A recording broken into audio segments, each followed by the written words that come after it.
Podote soleil ton 106 FM 5 BCMT son Jefa midondo tolo mitole podo mikuda ulenza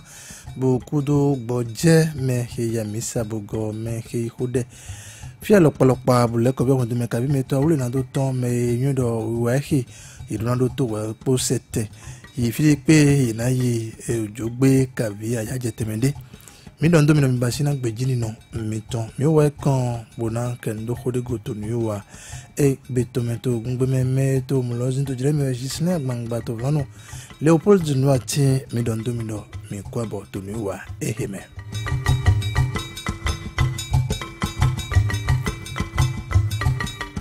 toloto ganji toloto wiweme toloto ayajeme tolo emion mi do petona mawo kero to he na droje bo mi mo trabe mon koton do to susutin yin wiwe te tin to wondule me wiwe mo no su mi le kai si ro benevile potin do wiwe ene utu Leopold Nuati ndondo me da gbelo me da cho me poji me na wiwe do wiwe len koton ni tin to beneto me tegbe be mi na nyundo niwa ekeme mi na to ro to do po pona kendo to hogo minyero zande din volide demen leton be mina volide enekon mikirando volide enekon tito alopalopa to gboro to basi mon kede àwọn pare to gboro ton temeteme to gboro do ha che pa ka vi ki ma to po che pale be mi ko ta fo e tonde e ha mi na kan do mondu deji ito e ile po renwa teme alopalopa mon kede gboro do ho susu ton ye to nina ene utu toniwa egbeto memina ibo miton Stanislas Ngbeji hengbe do to rodogbe USL ton bo ho lopolopa mina cambio toniwa ekime blondo ton enana woni meka cambio jejire de me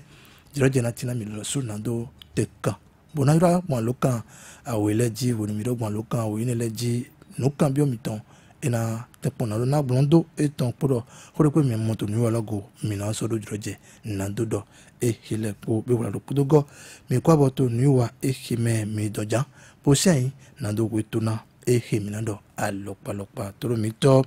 manado hende mi na do kwa bona jono mi ton to teology ba mi ton buji Stanislas mi kwa bo o mana holo po na diami mi go pe mentilero ifon kanji na mi to lo se kan hodo midego kabi midego jona galo ami je ka kwa logo do nendo je ma logo we no emi na ri do ganhile me mai de do midego kabi bobo we ko me un po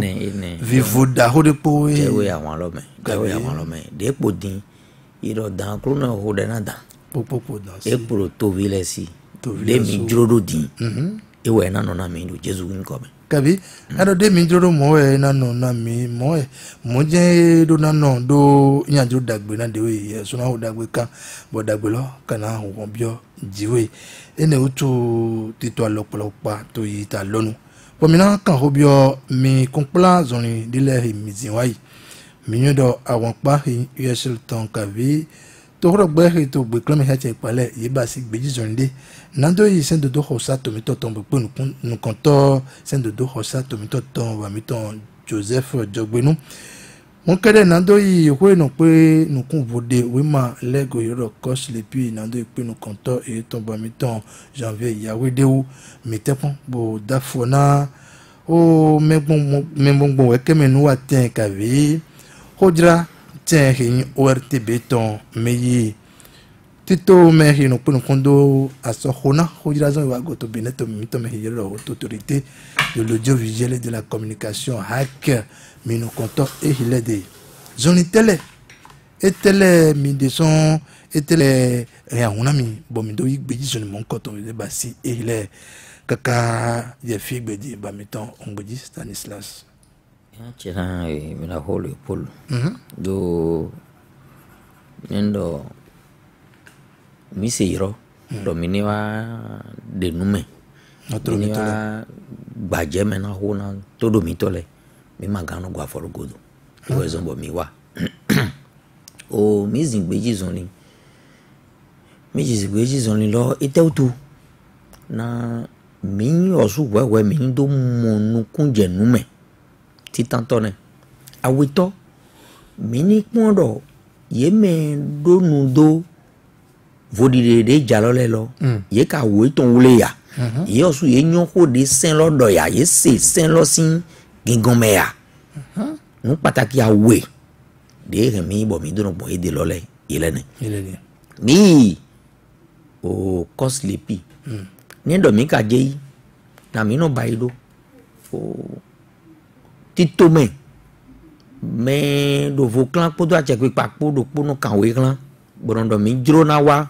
bona do ho podo mi po yo yo séance de travail bon ne do e na mi gbe mi me de pole po mi no don do po no ko ko me don no ko po me don ji don e wa mi de afone boyi koslepi de mi je don e do le lo le tero mi kan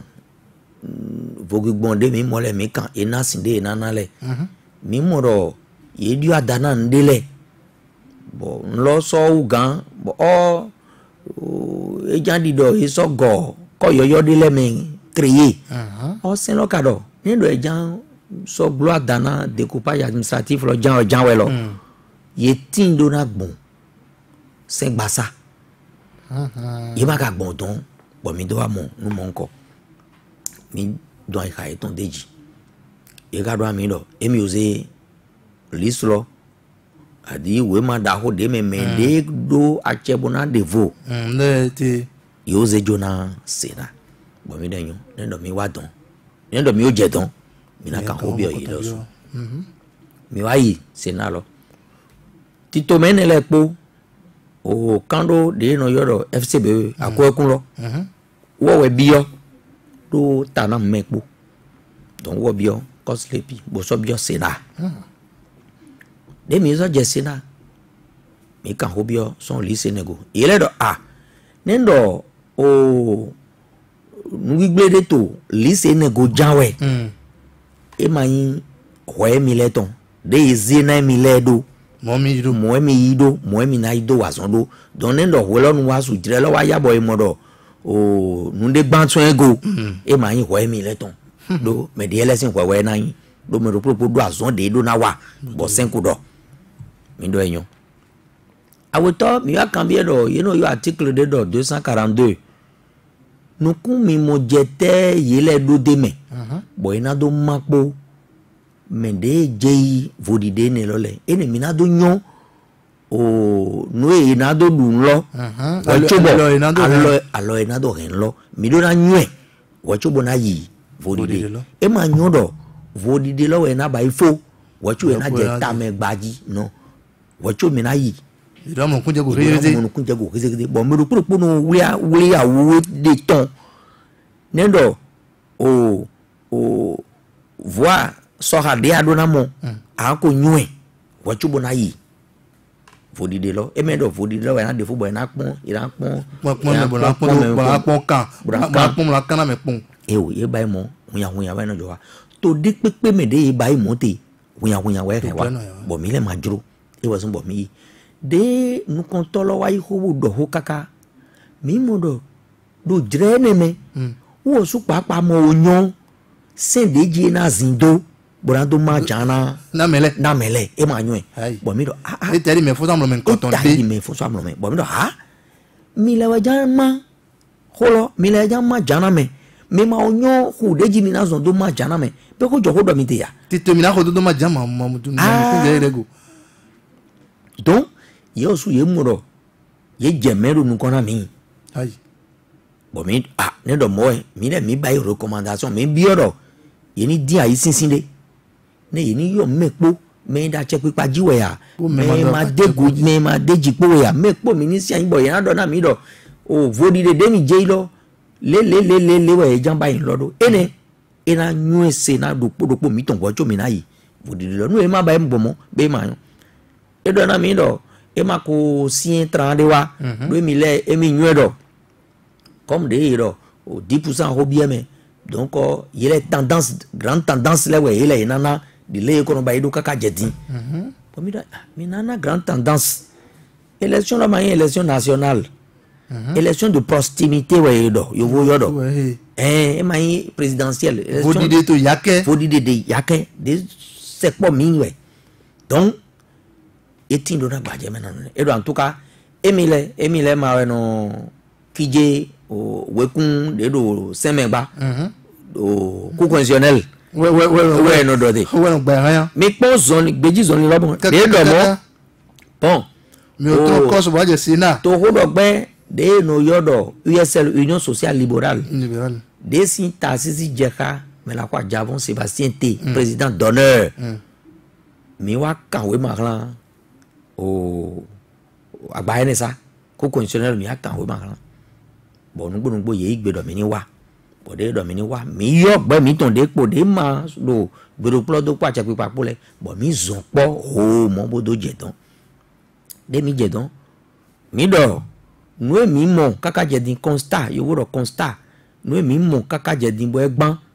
mi wa ze bo aze ne o ye bodo o gbeji zon ni lo le mi mo de me àmọ́ se lo po flembo se ne lo jiwe se na si mele do na zon bona ma jana do po mi ton kaka jedin mi mo lo yesu ye ma do tun mo eton ye ma mo je me geze do de jedo uwo de no mo kun je sen me de no kije sen ni kenu do hologo na mi e do mo emile ma yin o agba esa ina no wa bra no ka hobio memo ba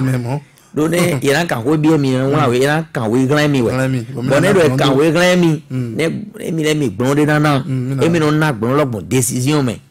ah bo mi do mi le mi yun pepepe do mo we no ba igbo mi ma dan no ne amo lile mi le to me de mi na ba ido bo fifara tin no to lo me e we mi anu kun na mi do mi ma juro do yini tafu me de do me tafu lo e we no ya wa wona hoya me de ma di ke boy na fon bra po do te gbogbo na be ne ateyin buto no boy fon bo ku do we ku so we bo jongun na we bro pura tin bo ando yo ne do de juro mi ya ba ilo bo bai ne do jire ne le ka wa e mo nyo ba donc minima wa yi minima wa yi te mon comme blo e we zo mais mi gan mais sai ha mi gan dondo nuji do hude le dali mais ne le mi gbon ede e we zo bo mi wa dewe e do na mi pepepe do e mi so mi juro o fifa ni tin lo to lo me e we zo de mi do na mi do minima so yin konde me bablo ne do mi juro mi na kan we ma mi no yin ma do ko de mi na se je kodo mi mo de mi tro de trolo nkan gbe ton wo so mo ro lo si iyo àwọn pa ton le cha bo yo yi bo e kendo logo o article 242 logo lo e siendo iyo su kakabo te chichi e ton e ma chi te ro gbe ta kan no logo hai donc ne do lo ma mi anukun mi le magazine pe jizon li ene gbogbo e me pude do me dele no vedero mi do gbe jizon li tata zon we si o no ye lo su e ma pe nukun ye ma arriver bo de decision do kan le ba do anu mi kan me gbon de ton die ye ma bayi sena e ma pe go bo bayi ku constitution ma pe go bo bayi o pe ndo cause le pi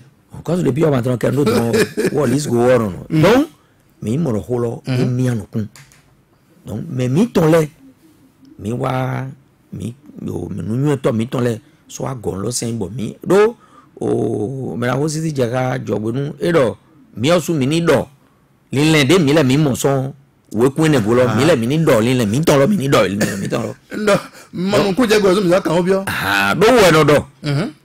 donc de do mo de mi wa go do nugbo nu to mi ton le me ho mi ton le ye si an bo nu de mi mo do nlogo mi mo do nu ene lo ewe zombo mina modo ye me de do ajagbe gba ji lole ye osu ye magano kan ro do po me ye do awe me we bo e wa tron awe me ye do aton me ene me aton me egbedin yo ya yo ri la jiro po boya igbeje yawo di ma oyun ete utu do sen lodo menu kon to me ne de nu kon to de ton ta lole ye le we jambe me lan sen gba sadon ne mina do to glido nya wa pa ene de jenu kan le ye le we jambe me lan me ye do awoto ka ko ji lo ye menele adu awo pa ma du awo po ye le si meran yi nindo me ro po ki do awo be ye na gba din me aton go na ye na gba din kan aton dogo do ba ene ne do me awe we do awolo ira gbe din gbe to awe gona donc yele yo nyu do mo de mi wa mo nu kun je me mi no bon e ma ve était din to vile de do dalimidon ye jiro do mini supo ye jina de vona me ma do huro product pa check pipa pole ne ni supo do don ne do eje don ira do pasin de nana vivo to vile do to lo wa chi do debo mele masovo donc to vile jiro do mini supo do don bo ira do gbo fin mo ko gbo do linene me mi do nous mina bayi but to vile na do mo nous din ete do mi dali ewe indo de mi do mina no kangun no po me do jedon do ne hun for dio we follow no dio don mi mo do we follow e dio do we follow di dio medin mi do e glo pátápátá jan e teyin o kan vovovo aton me ma do gboro plo do pa che ko pa bole ira gbon kan energy do jedon abi e glo o kan we e ma so ndo po ba awe abi aton eji we na gbon do jedon e te otu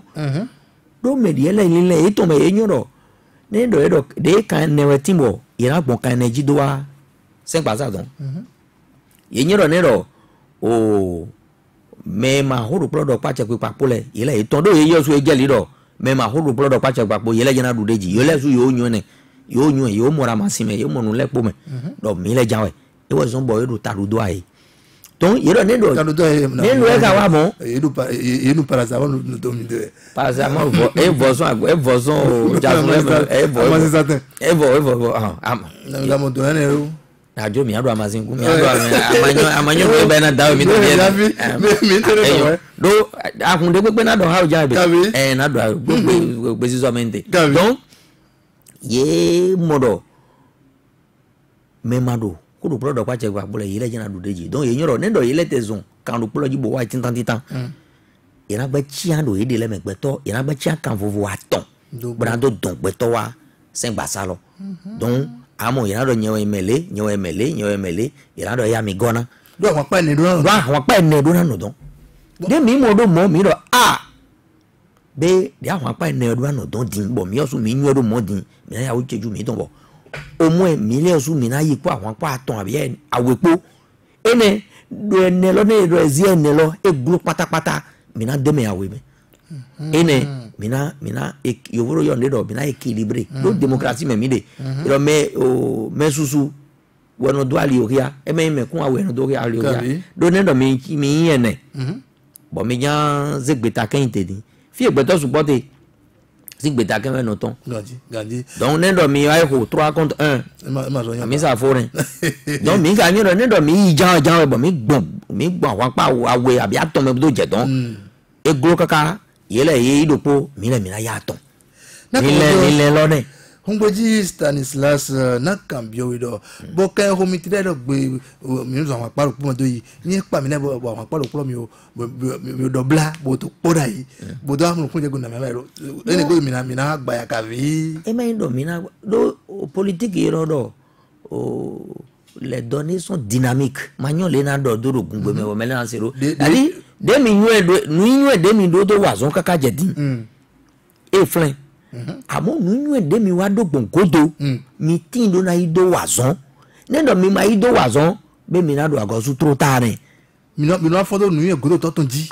do mi ma ne do mi ma sin gbeta zon li nele podo awo fiesta de me mi gbon lo lepo mi ma jeline mi ma mo mi ma woye lele de ile ye ko do zombo ye ma do gboro do ide le meton mi ma ya monokun je go ne bo mo tale juna do mi so gbe pri do po me do yi po àwọn pa do po me do yi vodi de roda yi be me ma to gboro do he che pale ye ma mo gbe ta dagbere de to vile to jiroro ade to vejo iba mo dagbere parce que di le ndo do nu energy mi na do àwọn pa do po mi ira go àwọn pa tongora mi yan ile na go àwọn pa tongora mi yete do meso mi po ma do meso mi po ira chia yete gando 2% yete gando 0,01% do se no do ni chia wa pa ene bon e ka mo dibe mi ka na tu mo ton toro mi tole ka vi to vile do meso su to ro àwọn pa we je mi zonje lodo e ma na ho me won mi wo me le na do mo jan me na do mo le na do mo e we so bondo politique mais yo vo les données sont dynamiques nous mi lenda yi e wa bon vona nous ñu de mi wa dogbon o gbe ta zone de mi bayi o gbe ji zone de mi zin bodo nous ñu to mi ton le na mi gbon wekun 242 lo ndo na mi don loglo Sénat osu papa bi so je ku constitutionnel eglo yi bo nkan ton gbe ye yo o tabi bode ye yo so ese en kaka ye ma mo no to yi de leme ese logo ese ye ma mo gbeta de gbon to dagbere na gbeta ke mo nko to sekene ye ma mo donc ye me de a holu no so akwedo eni do eni monukun je mele ye le so ma monukun je go donc we ne lo ma ye we mi ton ba beji zon le ne lo de mi zin e wo zon din bo mi onukun cheke don logo bo mi lo din e ma do ko de pepe do mi du awu fiesa mi ton le mo amo nukun mo je nu me de mi wa do din e so wu gan awu fiesa de mi mo wa ile e wo so bo mi jo awu fiesa do din ma so yin gan awu fiesa de mi mo le mi na wa je di doji ijo e do bo mi na ka me do àwọn pa we lo me ni mi zonje ne bo mi to do sha do de yan we lo dagbe yin na me ma to buluko to ya che ipale bi mi ka o le awi to na do kan lobo dagbe lo na china me to gbe kan ya che ipale o nu eto iton le de yi se play bodo ye do ne do mi din tin do na do loji nu gbo janwe me ni jo akoy okun ni black totally don kaka bio colline me don bora jo we vi podo vela po bora blason do kaka wa yi plateau me do ko de bon file po ne do mi bay mo mi abe nu yevo yoro vote utile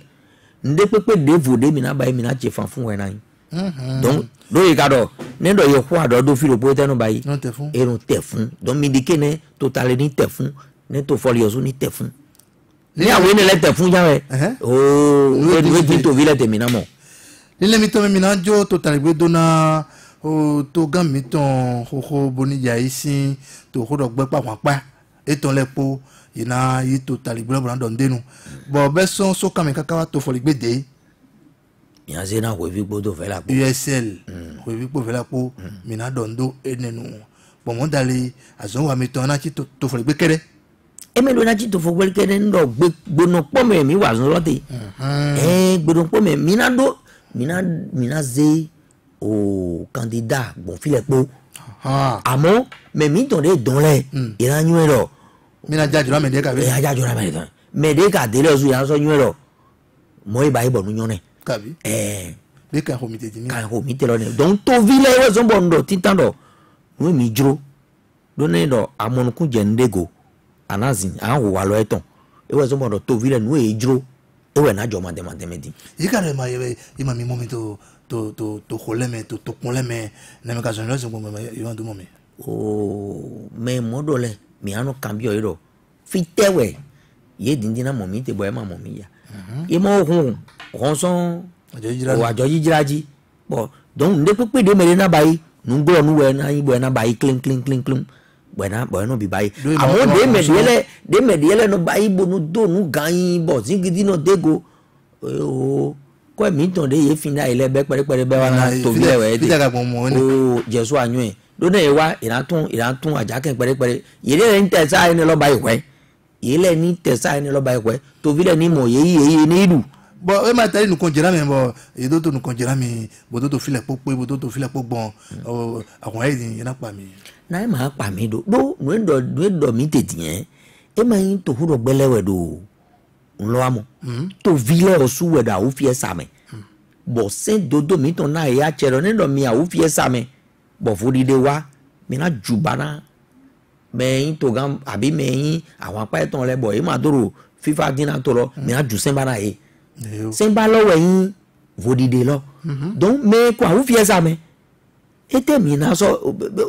me mamoro me ne lo su papa we go dindin do fodi de sa sa ni wa e da fi ta mo yo be ki kanedi han lo po do ki kan mo dudu mi mo du lo akwawe abi atakwe ira manu gboro do na ba do bo fi emi te din to vile po ohunukun no ya madu so ko ya ton boy wa dindin ama go lawo de wa yi wa we din ni ado mi na ho do ama ene de ama moro jesu han bu be ba para ni madu bo isi ndeji amo do balo na e balo we ana do na e me mo ne do du photo ne do ye zena ba du photo lo fodide lo wa yi an so goje gan to ho lo si do menele ye ma ko le blan meton ma do ho de bo frin ne do mi mo joli 2012 ne le 2013 ne le to gan ho de lo e ho wa lo de bo mi u me de no je ma do tana tovi toni nu kon toni no se ko dile ọ̀pọ̀lọpọ̀ syndicat ni me lo le beta ho mo do ma da de me le e ma do na imo e te we nu bodura no e yoro posek dalada to gan ho lo me ka do posek dalada lo me do to gan do egbedin lo ewe bo jure nu ye ben lo kaka bo azon vie to le ku no pegbe ye ma so do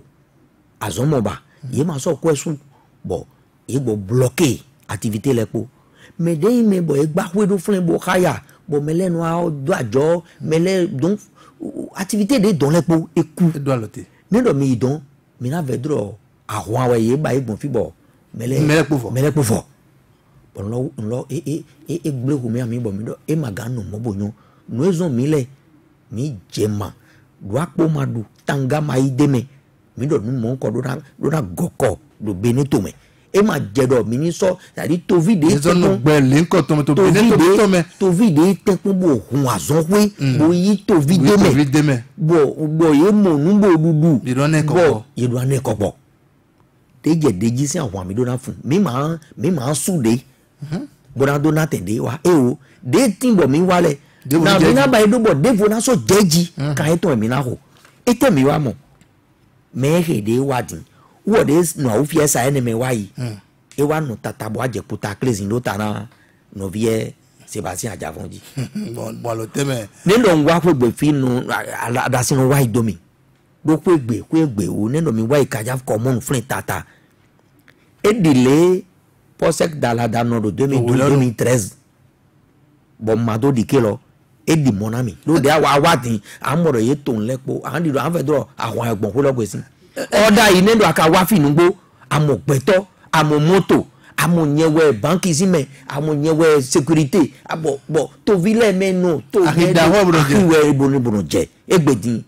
filopo aji e wa le blanu me kabi nu ejo wo lonu kabi enyo to gam mi to different to wo lonu be me ya ofia sana wo lonu ana ma nya ofia sana do ndo me da zon wa do frele e wa kaka bo ye ma c'est-à-dire ye on nyamedele me de pole ye wa ma zon kwelo kaka do energy ye no ai do po bododo adohen lote kaka wa chubo wa de wa din e wa de aloson lejibo bo ba yi wo ton le do e ba yi wo ton le kede do bo wa je potakle do tara me plan de no do ndo kaja ko mo egbe di manyo le ye do de do vivido e ne le gbe mi te e gan re to ni le ndego me ma ka de ne no e to de e wa ton bodo to vile osu no ejo ni we na jo do yin modo ne do mi ho deji si àwọn lo e pon te gan yinde kakura de o je kan de e manyo unjuro do de ponse kalada e azon wa do bogbe to don po ro azon le ko no mo so pe o kaja ko mo osu mele ni azon wa me nu modu le ni modu bo din me mo azon ni vobo parce que ne do amo azon ye pa sin gbligbli de lebo senodo nendo ye yiwe da so medin agamba ekweko nendo fo egbe ko so rete gangbo so nendo awabo amado ndome bo anyina nu kunpon mede nendo pieso la na ro po awe to de ando yan nya we abesin gidi yan sun aton sin kwa na we elan tran yan su chine ton awe bo ko to fo mega igbe na ache pa ko to me a oluwo to gbo ikon ele yan me ni dona ye so do nde pase de bo yoro se dede sadi agan van kan mo di pipe o gan to e ma yi o da so me gbidigbidi gbede e ran ba ko yawe na we ne fo na so renouveler awe na we pe ne me jante agan po yan o de me o etewe so bo mi no wa so mi wa so bo mi wa do ko da ho de le mi na do nu yin yo fo joro retraite sen le be ga no to me bo to na inu ko mi to ka ho na to di o si mo nko ton do mi do we ni mi na je de me le si kholo me don mi na ho kan ne na do ho to vi ti kan ko gbo mo ndo tin kan ho ni mi ti bo to juro mo nko to me ne ka de le te bo de we ma lo iro to awade le ji to hi ho de mi se mo di kan te mi do hi ko do he me ka vi nu kun te mi do mo we mi zeti to me ridote le corps des juristes le corps des juristes ne lo le ye me usi le ye deme donc nendo mi se mi no ze usi mi ton le la ye le we no mo bron be constat d'huissier nendo mene le mo ina enclenché au procédure mina amo tintan mi dona to vile do bu e didi ye we zombo ye mo bayi ye gan bayi gbonde pepe to vile bu ma gan di glebo ne ndo to vile we do vodide lo to vile we jantio beson fide ye de voter kaka e arrondissement fide na be compilation te to vile we ne do me de jafla ira gbidi we na ndo di ne do me de jafla ira gbidi we donc to vile nindo yi nuclé ye gan hokat gbonde pepe ndo fide je na hode afin bolu ndo fide agbade afin bolu ndo fide agbade ndo terenje no gba bolu de mi le ka se mo nko mi se do to mo nko oho mi se no ku mi don ga jeji fide pon bravo mi se no ku mi don mo jeji lele wa mi se kabi hanglan gbe to kun to be ma gan do hanglan kun ede do ne do e ma dede e ma do ni azo ma tv de zo mo no glona ma gbe amo mi le mi o wule awude le do te nendo alo mi to jego le pon le a mina mo mina ze wa bo mina do ya to amo nu mi mi ado dan to vile yin do acheji me de wa yin do oklo ho iton do sende ma do me ni wa yi katlete so me si gan ge me wa amo nendo me won e de bo e yi so si jan wele yin vo fe ye mo no fin bolu bono gbaro ho me eya inazi wa gazology amo gazology me po to gazology donc yin tese ejo e ni boze amo fi no fi de je na asante minamu donc me le po ni no nkle mi do mo mina hun kana tolo mi to ba mi ton Stanislas ongbeji po mi po gbe do to ho do gbe àwọn pa yesel ton o po mi po to ho lo me egbeda mi do na mi jro na do no po he me to gbolo do ache pale miro dia we to bo ma ye to se me mi o kraka mlo ho ye to se me mi do ye na mi ganje gudo minawa de gan ka ho mi so ba ye po bo mi so to gbe won yin lan me to gbolo do ache pale do fi de pe mi te mi no yo alokan mi ton gboro mi to jokoko na to do ho mi o mi to nu so le fe mi na yi mi mi te mo mi to ateloji po me ma to gboro do le po achepa ena nyom na vitra la mi kan yo susu mi ton you know gon mi ro me din ena tari to me jira de menu ya me je de menu si vori de ya me je alo alopolopa mi ro me susu bo fi egbe me gboto awe mi ro me to gbe kran achepa ye to gboro do achepa but don't to fi mi bo ba mi ton stand try to gbe jipo na ya ton bo me puna yin ne to ateloji nugbo bo ena yon pon mi ka ba epo na ba ido yo di bua mi to fi de pe manga no buji yo di bua yen ni ayo yin ko je aye yo bo e di bi e gan nu jamede nu de ja e mi na do ho mi to nu vuna e wule po ni bo do ni wa ho mi to nu vuna e wule po yin lo alokan bododo mi to gbe so me na to pe fe mi to azan le gbe ka bi pe mi juro bo na mi ko me le to mi na yi me po bo mi na do to lo me po ton e so le fe mi ka yin me le po ton e na chia me toro mi to mina un kana mi mo ko aka toro lo kwa bo me do kan kwa bo na mi tero ba ti mi don me po yin ko mi to mi gan do no stand selection yin ko mi to anion we feed walis 3W aha 3W kwa bo mi kute yin ko mi ken wo lo bo article 242 lo mi maman do no hobby blato l'homme dobla de me bon titan yo go gbede dodo frère c'est ma français facile Awito, il est tout de titan de 15%. Oui, il va l'infon caca, il va go 10%. Bon, il va dire, mais ni va ne, mais au ben de ma va ne, il m'a do au point tourné, il m'a do 10% l'autre tout l'homme national. Mais m'a do député to 4 mais il a eu mais ma petite pali il a eu beau député là ba mi to walise imina kan ne bi o ka vi mina do horo do jira to yi ni maman do fi na divi nu o arrivé plein toli endo na o gbeta nleton o be maman do ni e ma yo yin komiton maman do na vive na mini fond plein divi na nous l'intolé Gandhi yeni fondon lokon bo bon lo topo eko na yeni cambio Gandhi bo tuma na mi do lele no le igbon nous go mi odin do na America po awi ton ko do ho lo na mi to azan des ans la bi wetendi ko lo gba ayi menam nka so do na me sedo yi ton to afon egbe na so langue de bois dona do o meja o bodegwele il met 5 millions. Il y a un didier, mais 2 500 000. Sur plein d'hiver, mi maman d'or. Il y a 2 500 000 sur réserve plein. Bon, il y a 2 500 000 de beaucoup d'opposition pour. Il y a un intermédiaire au logo. Ho cambio e. Il y a un intermédiaire au ntoli, nous manquons et dit et dit. Merci. Et mi boa.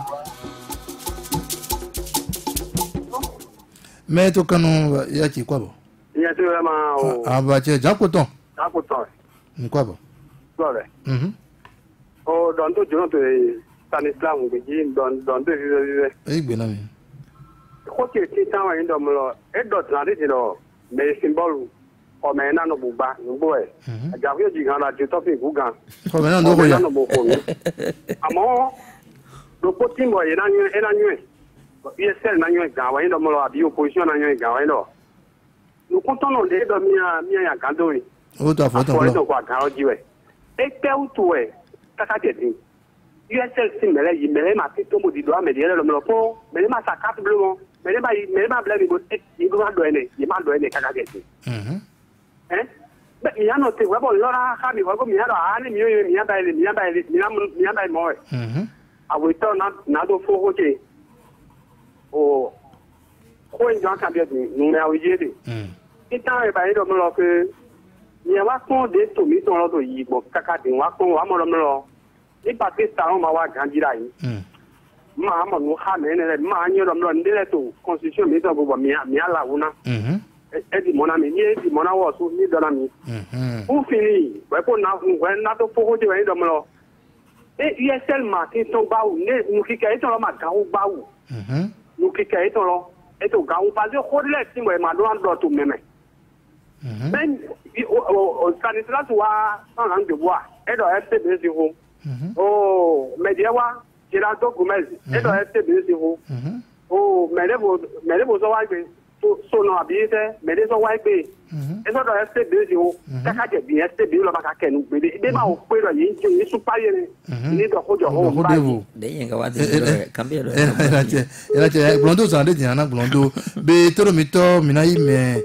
Attends, ND wepo je blondo na no cambio la lopalopa be zande de bamiton Ngbeji Stanislas na kendo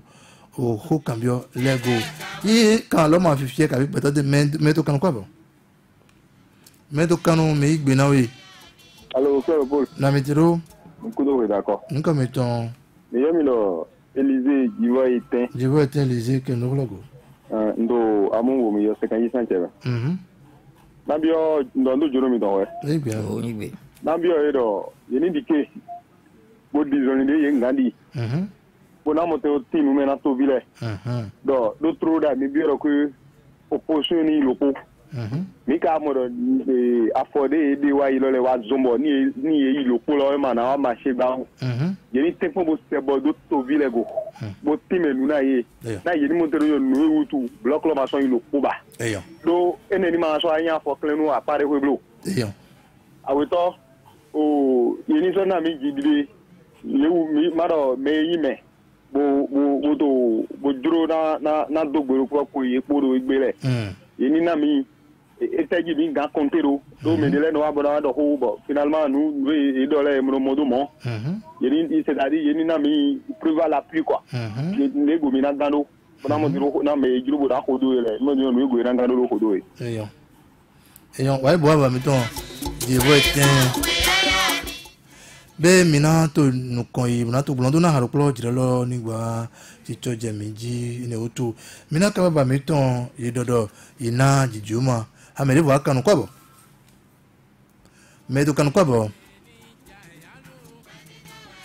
na mi tena mi radio soleil mi do pe yin ko mi ton no yin kun kan ba fo bo to mi yo sin alada un kan ite are do gbe me de ayido agbalo so la yin e gbe na mi wo ma donné do pasteur de wa mi de lo ti so de wo do kodo eyo senato vile popo e po ma do opposition si mewe mais e ma zoom e ma so do kolito nu wa ido ndo mi po kodi do ISS mele e di do yo to afoso police mele ye do wa so do po na do opposition se mi ko ebe de mi do to afoso me de e ma yo eyon de mi do to nu wa mi se o mo kan nu wa lo mere allo de mi do to nu wa he me mi te bi mi se ho we mo kan to nu ran juro ndo to ma di wa he me ndo to ai so me mai mo o zo ndo ma do na do ma nyo ni ho we mo kan to din lo do e dodo iranu po he to ko gbe o to kan mi ton ho ton do wa zon to tare gbe don na to gan ho bo to de to gan se àwọn pa iranu po he inu wa zon na to ko gbe USL be na bi ya kan bi o iro yi na jijuma gbe to mleyon awida do jijuma le man so mana wa video ma vlavo bona ya lina me to bloco da je pale vlavo ne do mi kamu ko je go ya o ina jijuma gbeto e ma ndo yo na e ka dilete vogi bonne me so ma mo kun je go video ma gbonvona e gbonvona ka dilete e gbonvona ka dilete bo divie ni we ma de bayi point mais jan de volet ton yo ze boze grand sénat bon mi do mi o monde le de go bo egban bon mi o cambio donc yeni sa no wi ndo tovi yo we do tovi mi ton le jen e do o a de naissance nana mi o do awude le wule do te mais pour bi bon tin do a de naissance pour cadre de l'été pour me ma ndo plo wala si glondo ton ba mi ton ja poto cambio do be mi ka moli na do bona o vodeo ma hiko he meneto hiko to merci mi ka to kane ho na do gbari na ina ka mon koto ndo mi o ze tito mede do te mi o coordination mi ton lepo mi o na information ndo mede mo nu mon code ni remonter information trop lo mi na ze ici mi ton grand bo na ba constat bo mi na do enclencher procédure sabi mais dès que mo sodo ini nu acheji ibon fin bolu bu gbaru home ina ze wa ka zon veji eso kamera to kamera to si won jawe nyina kan ene lewa pa jamwa simbi ne to mi to me ka vi o nyina kan yo tin hoda yi non sen de hodo mi te ne ndo yoyo din we pase lo to gan de wa din ne pase ne lo be no e bedo reform me boy di do wa hanglan kun son te go lo no lo ne demele igbe la mo demele igbe na mi mo ire yuna to lo degbende tele kan igbe na yegben demende do o je ton re yemende to yemende po ele buru BMP mele yemene lo lewe yemene lo lewe bo mi na mo nu barabara do po awo egbedin ye do create ne lo nde to fren bo nu ene ma e ma so pe podo sen dodo mi ton po alors que sen ne de ye patro ye ze grand don ye ze grand ko constitutionnel lo boro ni pon bo e do e pon bo e yan egbedin e do nde de me bo manyon on sen ne we ye ze bodo nya me susuro gbe sen ne we ze bodo nya sisi jaka ajafon to gbe bro 20 ans mi mo nu kanya de me mi te lo le so je do de wo ye ki cambio do ba mi ton ko ton kan do be ma o to ho do se je ko gba o do o ho so tin bo yin nu glo ho mi ka avoid so yi so mo bo do mi ton pe kan fi de you know do FCB ho you know do FCB ho do be ma chondo nu glo ho pe de secret mi amoro e ma so wo ni do mi to se je ko gba o do e ma so atiri de atun ba de yin wa din eze nka tun atiri de yan o atiri si gan me wa yi mi de ma so atiri juba o amo mi din do to vile ni nyonu ejole pede tabi no proporo gan to me eni o wa yi mi o su pa je ne eyan ene si gan me wa yi be mi ka hobu mi ton to ya nu gbodo do mi lo to ho do gbe FCB lo to tare gbe din àwọn apá mi ton ye to don na wa so mi do deji àwọn apá ton ye to dire na wa so mi do deji na nu edi mi te mi ndo mo e tare gboro do mi te nkan gboro do mi te do ndo po mi zon to gbon fi ene le po ndo ye le kan we ma kan cause le pi ye le kan we ma kan sena bo ye le do mi le mi ni kan ko constitutionnel bo kan la hack bo kan la OTB bo kan la impôt bo mi ba ene le bo po je mi no zon bo do no yi bo mi ka so mo image lo le ron do ki aro po eyan ye kan Elise Jiwe tin to do mi do na te pombo na plon to vile do àwọn pawe eji mi zonje lo ko do mesu to ko me gbudo e to na àwọn pawe e ka pon la gaji àwọn pawe lo dagbe yin na me ma to gbulo po do ha je pale mi na bi o to vile do me gan do ni do dapa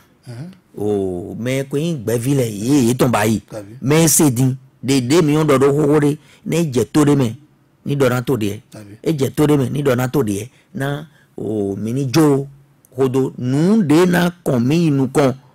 ewe mi ni wule awuna egbedi mi moro powe mi na no bo kan zo alo fofu me dogi o sen gba sala don e mo ye le ye na gbe ye susu kan don bo mi le mi na se do poge do je don e mayon eyon ko to do mo do kan to mi tole nu ko lo po si mana we jira lobo ma don do o toro me tole do ye ni kudo wanyina sole ye fem yini kudo wanyina to dido yini kudo wanyina to hodido kleunde mi dodi mbio maudo neje dokoropo ito me ni bible tebu ne yerosu yini wese bo wedo na medevo lega ne mele ni dosi o yini sepo fide pepe do kode pepe me mi do tito mi ton le mi le ma ko ba di me le bon aja jojiraji amo mi do tito mi ton le boy do ko do podo be vile po boni ma di ye blo do ngo do dino to vile we jan yi o horo bra do ta mi ton me mi osu nu mi na bai o president sisi jeka ajavon e don do e me po do so je ndo ho ke e do me po ena chamba mi ton pe do to horo gbe to àwọn pa to do ESL ton mi don do mi egbe to mi na zem lo flen je sina gbangba Leopold Notin juro mi ba si ba mi ton Stanislas Ongbeji mi gbo mi ni do e ya za chaton mi